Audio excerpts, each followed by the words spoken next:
पुलवामा के हमले के बाद जिस तरह से पुलवामा में हमला किया गया, हमले के बाद हमारे निर्दोष 27 भारतीयों की आतंकवादियों ने जान ली, इसको देखते हुए मोदी सरकार ने डिसीजन लेते हुए तीनों सेनाओं को जल, थल और वायु सेनाओं के मदद से पुलवामा पे आए हुए आतंकवादियों को लेकर के पाकिस्तान के ऊपर सर्जिकल स्ट्राइक किया। सर्जिकल स्ट्राइक के दौरान ऑपरेशन सिंदूर चलाया गया, जिसमें आतंकवादी के 9 ठिकाने ध्वस्त कर दिए गए, जिसमें से बहुत बड़े बड़े आतंकवादी जिनमें नाम भी उनमें शामिल था। करीब लगभग 100 से ज़्यादा आतंकवादी मारे गए और 50 पाकिस्तानी जवान के सैनिक मारे गए। देखने वाली बात है, इसी को लेकर के आज भाजपा राष्ट्रीय कार्यालय में सांसद संबित पात्रा ने प्रेस वार्ता की। पत्रकारों को संबोधित करते हुए उन्होंने बताया कि हमें जल, थल और वायु सेना के ऊपर गर्व है, जिन्होंने अपने वीरता को दिखाते हुए पाकिस्तान को ऐसा सबक सिखाया कि वो घुटने के बल गिर गया। अब देखने वाली बात यह है कि हमारी भारतीय सेना इतनी काबिल है कि वो कुछ भी करने को तैयार रहती है। तो संबित पात्रा ने प्रेस वार्ता के दौरान बहुत सारी चीज़ें ऐसी बताई हैं जो आतंकवाद के खिलाफ, और ये ऑपरेशन अभी बंद नहीं होगा, ये संचालन रहेगा। अगर पाकिस्तान दोबारा से फिर से इस टाइप की आतंकवादी गतिविधियों में लिप्त पाया गया तो इसका मुंह तोड़ जवाब दिया जाएगा। आइए दिखाते हैं आपको कि संबित पात्रा ने अपने प्रेस वार्ता के दौरान क्या क्या कहा। आज का ये प्रेस कॉन्फ्रेंस, इसको संबोधित करते हुए मुझे गर्व की अनुभूति हो रही है। अदम्य साहस का परिचय दिया है भारत की सेना ने, अदम्य साहस। आज भारतीय जनता पार्टी और हम सभी कार्यकर्ता, आज सारा भारत धन्यवाद करता है भारत की आर्मी का, भारत की सेना का, भारत की एयरफोर्स का, भारत की नेवी का और उन तमाम जाबाज सेनानियों का, जिनके कारण आज ऑपरेशन सिंदूर सफल हुआ है। अगर सही मायने में देखा जाए तो ऑपरेशन सिंदूर और उसके विषय में पूरा हिंदुस्तान आज जानता है, क्योंकि कई प्रेस कॉन्फ्रेंसेस हुए।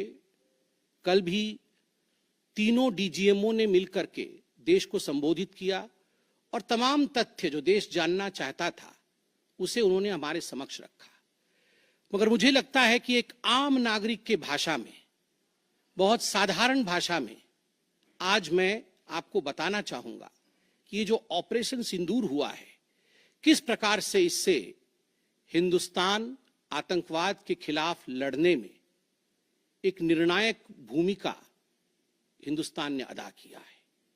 आप सभी जानते हैं 22 तारीख का वो दिन, that unfortunate day on 22 of April, जब पहलगाम में 26 लोगों का नृशंस हत्या कर दिया गया था आतंकवादियों द्वारा। वह आतंकवादी जो पाकिस्तान से आए थे, वह आतंकवादी जो पाकिस्तान द्वारा प्रशिक्षित किए गए थे, आतंकवादियों द्वारा प्रशिक्षित किए गए थे। उनमें 25 भारतीय थे और एक नेपाली नागरिक था। प्रधानमंत्री श्री नरेंद्र मोदी उस समय विदेश दौरे में थे, सऊदी अरब में थे। प्रधानमंत्री नरेंद्र मोदी तुरंत भारत लौट के आते हैं और उन्होंने जनता की बात को सुना। जनता ने उस समय एक मांग रखी कि आतंकवाद के ऊपर हमला हो, हमें बदला लेना है पहलगाम के इस आतंकवादी हमले का। प्रधानमंत्री ने बिहार की भूमि से ऐलान किया और यह वादा किया कि मैं वादा करता हूं कि जो आपकी इच्छा है कि आतंकवाद के खिलाफ हमला होगा, हम पहलगाम के इस आतंकवादी हमले का बदला लेंगे। We will avenge the death of 26 people. प्रधानमंत्री ने कहा यह जो बदला होगा, यह आतंकवादियों के कल्पना से बाहर का बदला होगा, और जो बदला हुआ वो आतंकवादियों के कल्पना के बाहर का बदला था। प्रधानमंत्री जी ने कहा कि हम घुस के मारेंगे और मिट्टी में मिलाएंगे आतंकवादी के ठिकानों को, और आतंकवादियों के ठिकानों को प्रधानमंत्री नरेंद्र मोदी जी के निर्णय ने और हमारे सेना के अदम्य साहस ने मिट्टी में मिलाने का काम किया। यह वादा प्रधानमंत्री नरेंद्र मोदी जी का था।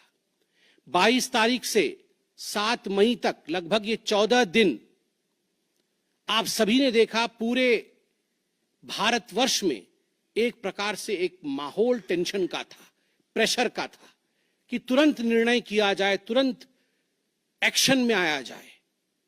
बहुत सूझबूझ के साथ, सोच समझ करके, स्ट्रैटेजी के साथ पाकिस्तान भी जानता था कि हमला होगा। एयर स्ट्राइक पहले हो चुका था, किस प्रकार सर्जिकल स्ट्राइक पहले हो चुकी थी। पाकिस्तान पूरी तरह जानता था कि इस बार भी छोड़ा नहीं जाएगा, मगर उसके बावजूद पाकिस्तान इतना दिमाग लगाने के पश्चात वह डेट नहीं जान पाया जिस दिन यह हमला होना था। 22 तारीख से 7 तारीख के बीच में कुछ नॉन मिलिट्री एक्शंस जिन्होंने पाकिस्तान को कमजोर किया, वह प्रधानमंत्री नरेंद्र मोदी जी ने और भारत की सरकार ने लिया।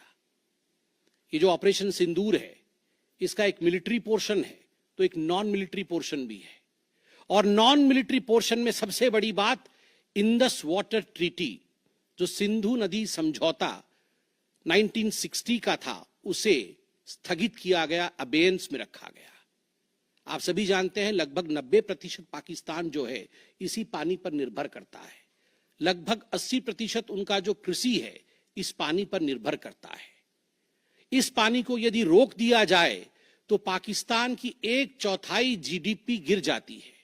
इस पाकिस्तान को अगर इस पानी से वंचित रखा जाए तो पाकिस्तान के हालात वैसे होंगे कि उनकी जीडीपी लुढ़केगी, कृषि लुढ़केगा, केवल कृषि और तो पाकिस्तान की 1/4 जीडीपी गिर जाती है। इस पाकिस्तान को अगर इस पानी से वंचित रखा जाए तो पाकिस्तान के हालात वैसे होंगे कि उनकी जीडीपी लुढ़केगी, कृषि लुढ़केगा, केवल कृषि और जीडीपी नहीं, उनके पावर कट्स होंगे और इस प्रकार का माहौल पाकिस्तान में पैदा होगा कि पाकिस्तान एक फ्रजाइल स्टेट के रूप में, अभी भी फ्रजाइल है, और फ्रजाइल स्टेट के रूप में वो सामने आएगा। झेलम और चनाब अब संपूर्ण रूप से भारत सरकार के अधिकार में है, अधिकार क्षेत्र में है। और जिस प्रकार से यहां हम बांध बनाने की और रिवर को आगे बढ़ाने की बात कर रहे हैं, नए रिजर्वॉयर, इरिगेशन और हाइड्रो पावर से जम्मू कश्मीर, लद्दाख, पंजाब एवं हरियाणा, इन राज्यों को बहुत फायदा मिलने वाला है। ये कहा गया कि पानी और खून एक साथ नहीं बहेगा। मित्रों, जरा सोच के देखिए, 50 वर्षों तक जो संभव नहीं हुआ था, किसी भी युद्ध में यह संभव नहीं हुआ था कि इंडस वाटर ट्रीटी को रोक दिया जाए। जो संभव नहीं हुआ था वह असंभव काम संभव हुआ इस बार। अटारी वाघा बॉर्डर को भी रोक दिया गया। दोनों देशों के बीच में कोई ट्रेड नहीं होगा और इसका खामियाजा कोई भुगतेगा तो वो पाकिस्तान की इकोनॉमी भुगतेगी। इसके साथ ही जिन लोगों के पास पाकिस्तान का वीजा था और वो हिंदुस्तान में, पाकिस्तान के नागरिक जो हिंदुस्तान के वीजा के साथ भारतवर्ष में रह रहे थे, उन सब को बाहर निकाला गया। पाकिस्तान का कोई भी आर्टिस्ट, कोई भी परफॉर्मेंस वो भारतवर्ष में नहीं हो सकता है। इस प्रकार के कड़े प्रतिबंध पाकिस्तान के ऊपर लगाए गए। माननीय प्रधानमंत्री श्री नरेंद्र मोदी जी ने लगभग 20 देशों के राष्ट्राध्यक्षों से सीधी बातचीत की।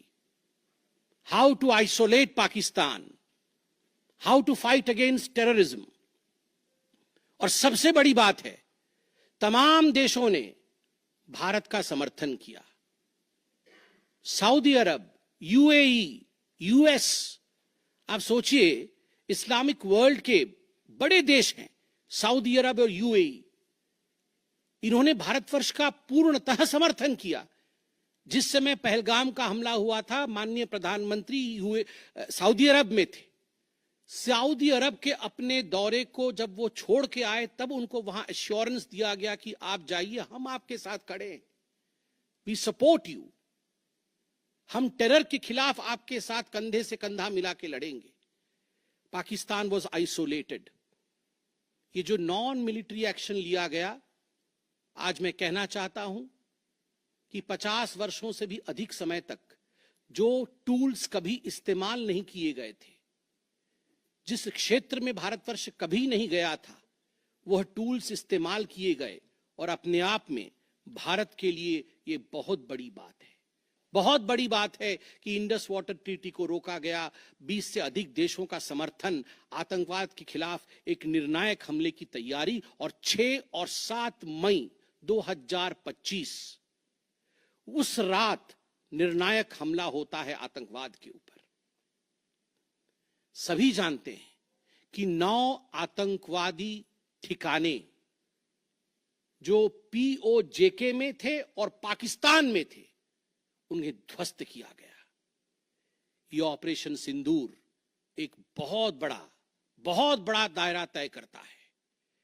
इसने पूरे विश्व को दिखाया कि भारतवर्ष क्या कर सकता है। ऑपरेशन सिंदूर ने दिखाया कि केवल LOC नहीं, इंटरनेशनल बॉर्डर के पार जाके भी भारत पाकिस्तान के अंदर किसी भी टारगेट को प्रिसाइसली उस पर हमला कर सकता है और आतंकवाद के खौफ को समाप्त कर सकता है। इस पूरे ऑपरेशन का लक्ष्य क्या था, इसे समझने की आवश्यकता है। लक्ष्य क्या था? क्या हमने लक्ष्य की पूर्ति की? What was the aim of Operation Sindoor? Did we achieve what we aimed for? क्या लक्ष्य था? नंबर 1 लक्ष्य था आतंकवादी ठिकाने जो दूर दराज इलाके में है पाकिस्तान में, जहां आज तक कोई नहीं पहुंच पाया, जहां आज तक पाकिस्तान के आतंकवादियों को लगता था कि वो सुरक्षित हैं, वहां तक पहुंचना यह लक्ष्य था। दूसरा लक्ष्य था आतंकवादियों को ढेर करना, मार देना। तीसरा लक्ष्य था इन टारगेटों को जमींदोज करना, उन्हें मिट्टी से मिला देना। मैं अपने सहयोगी कैमरामैन चिरंजीव के साथ मैं अतुल श्रीवास्तव, दिल्ली समाचार डिजिटल, दिल्ली।